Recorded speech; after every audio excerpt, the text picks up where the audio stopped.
Hello po, isang magandang hapon sa inyong lahat. Ngayon po ay February 14, 2023, Tuesday. At welcome po sa isang natatanging edisyon ng The Stock Market Today, Valentine's Day. Mabuhay po kayo. At ang ating featured news ay tungkol sa possible BSP rate hike. Sana po ay hindi po masyadong maingay. Nasa remote location po ako. Ito po si Benji Chidoro, isang retired bank officer. Nag-start mag-invest sa Philippine stock market noong 2007. Araw-araw ko pong binabalita ang pinaka-latest news tungkol sa inyong paborito at pinaka-aktibong stock sa Philippine market. Kung gusto niyo po ng content, bibitaw po kayo mag-subscribe. Meron po kayong stocks na gusto niyo pa-review ng mga tanong sa Philippine stock market, comment nyo lang po sa comment box at aking pa-prioritize. Hindi po ako financial advisor. Mga sinasabi ko po dito hindi po financial advice. To my cousin Marie, get well soon, may awang Diyos.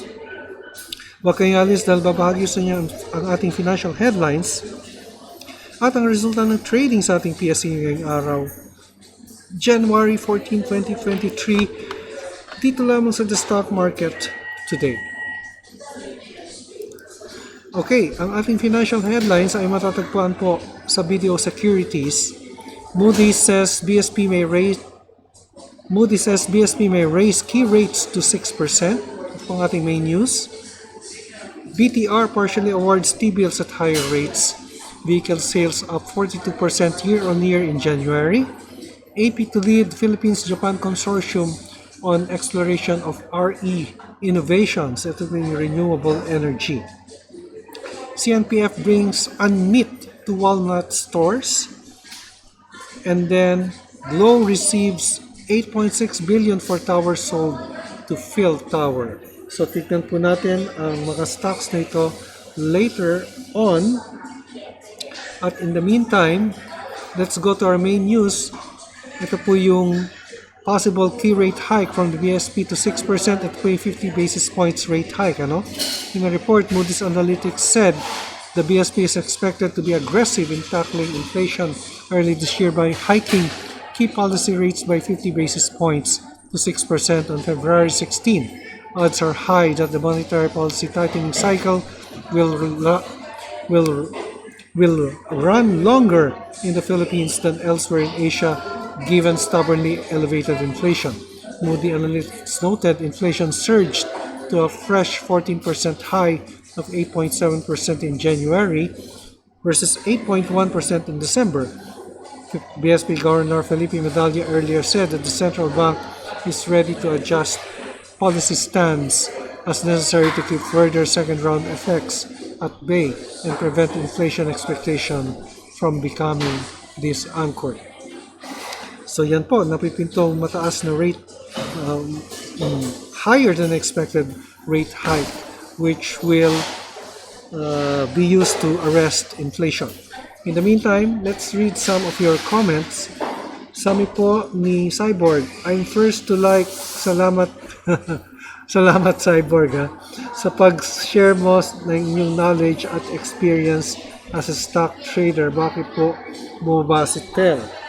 Actually, honestly, I don't know, probably market sentiment. So, tignan po natin si TEL. And wala po akong nalalamang ibang news kasi kay TEL. Anyway, next is Raquel Robrigado. Happy Valentine's Day, sir. Ano po yung TRI, Total Return Index? The PSEI and the TRI share the same constituent, meaning companies from the two indicates the differences in the TRI actually including dividends to return of the movement of the index, so that investing in funds that track the TRI will generally be better in terms as investor would be assured that the dividend paid by the underlying assets are reinvested in funds. Ito po ba ang property stocks, sir? Thank you.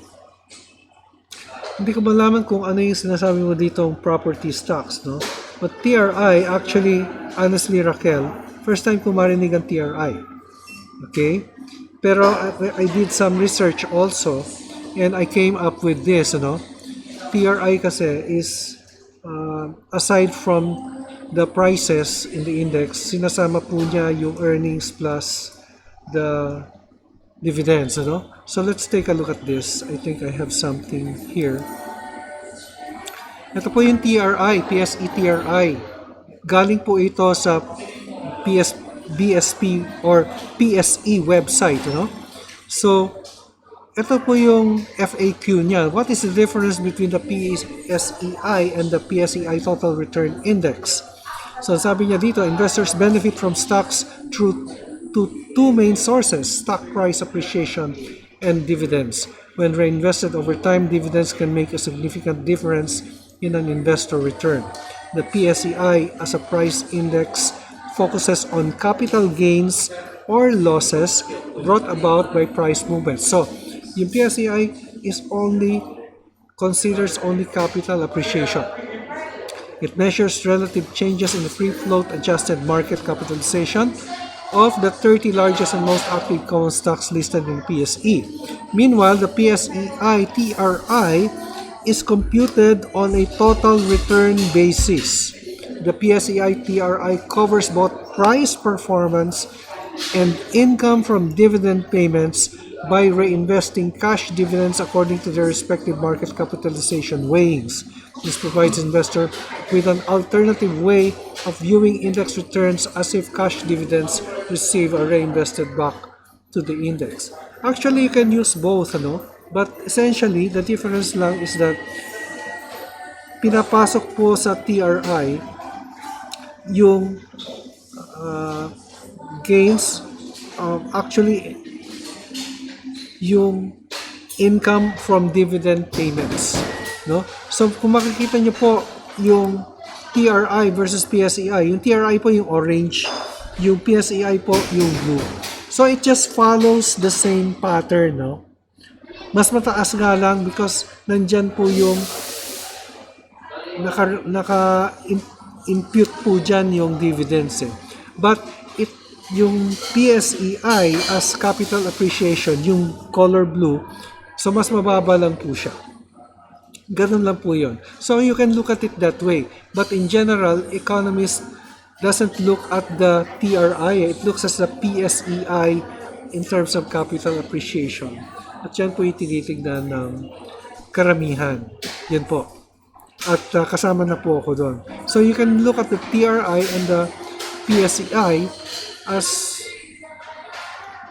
kasi ang basis mo dito underlying, di ba? Or when you invest in UITFs or mutual funds, TRI pwede mong tignan. Pero index, ganun din, it just follows the TRI, mas mataas na ng konti. So that's my take on that.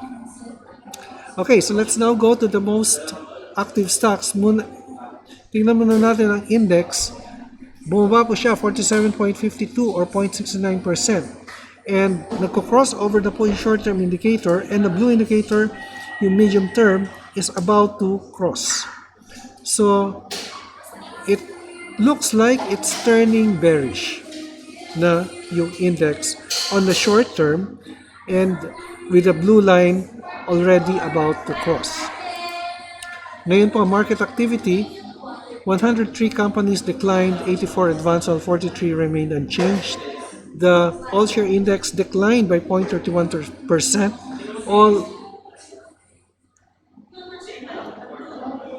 sectoral indices are down. And this was led by halos pare-pareho po siya.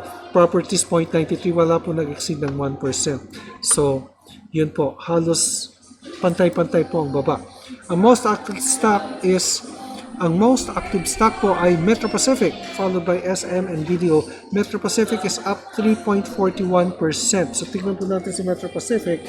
In the meantime, we'll take a look at these stocks, no? TEL, Glow, AP, CNPF, and Metro Pacific. So let's start po with TEL. And tinatanong po kanina ni Cyborg kung bakit siya bumababa. Actually, probably just market sentiment kaya siya bumababa. Wala akong makitang ibang dahilan eh. So, sa akin po, kung bumababa po yan, ay time to buy, di ba? Antayin nyo lang po na yung stock ay mag-oversold bago kaya bumili. Or if you're happy already with the price na it's cheap enough, then you buy. So meron class action suit, no? But alam niyo naman ng PLDT, marami po yung abogado and they have all the resources to combat that. Sa akin po, maliit na dent lang ito sa kanya. So yun po, no? Yan po si TEL and mainly it's moving down yung kanyang presyo. So bearish po ang sentiment niya and the resistance, let's take it at MA100 at 1507. And the support nandito po sa close to 1326 but the lower support is 1202. Area po ang support and resistance, hindi po yan exact points. Next, let's look at Glow. Si Glow ay nag-sell po ng towers ngayon, pababa pa rin si Glow. Pero meron po siyang dividendo. So bearish pa rin po siya and it's still moving downwards and this is near support area already actually. Yan po, 1990 po ang pinaka-support niya. Actually, yung presyo po niya is already the support. The resistance, let's place it at MA100, 2170. Pagkatapos po, si AP naman ang tingnan natin. AP, okay, breakout po si AP ha. And it's bullish. At yan po, no? Yung ating support and resistance, actually, yung ating mga indicators paakyat. And there is volume today. And this is a breakout. This is the highest in 2 weeks. Or more than a month actually. And yung support po, nakikita ko po dito sa bandang nito, no? 3883. And the resistance, wag na natin munang i-plot yung resistance, masyadong malayo yung data niya. Actually, pwede natin mailagay sa 40 but this is probably resistance level. 43, no, is probably the resistance level pero historical na po ito, 2017 pa. So it's one of the level that it reached now is a 52-week high, no, 4010. Nag-reach po siya kanina ng 4010. Okay. Next, we have CNPF. CNPF ay balik natin sa 1 day. Yan, just moving sideways CNPF. No? Kanina, it figured on the news kanina. CNPF means unmeet to Walmart stores. And generally, it's still moving upwards based dito sa black line or long-term indicator. Let's take a look at the parallel channel. Yan po, no? Generally po, upwards po ang kanyang movement. Yan, more or less. So, fundamentals naman po ay maganda po sa CNPF. In fact, it has a target price. Tignan natin sa CNPF. Century Pacific Food may buy rating. Target price of 28.50. Malapit lang niya ma-reach. So, 28% na lang yung upside niya. Pero, nag-expand po siya. So, support is at 24.16. Resistance at 26.39. So, next we have the last stock, MPI, one of my favorite stocks. Lumilipad si MPI for 55 na po. 6 pesos po ang kanyang target price fundamentally and it's very strong. People realize that it is so much undervalued. In fact, 331 po siya dito, no? Noong December. Ngayon, nasa 455, measure nga natin how much of the gain. Wishful thinking lang po tayo. If you held on to the stock, bought it there, a matter of 38 banking days, you could have gained as much as yan po, 37 or 38%, no? Or 1 peso 26 centavos up. Yan po ang gain po natin if you caught the stock at its lowest level. So, in the meantime, breakout po siya at meron po siyang volume, ano po? So, support is here at 440. And makikita ba natin ang resistance? Masyado na malayo yung resistance niya. In fact, 52-week high po ito, no? So, I think that the nearest resistance is, I can see it here at 523. Okay, based on the 1-week chart, yan po ang ating report sa stock market ika-14 ng Pebrero. Ito po si Benji Chadola nagpapaalala, ang investment in knowledge pays the best interest. Maraming salamat sa inyong pagsubaybay. Hanggang sa muli, stay safe, God bless. Bye for now.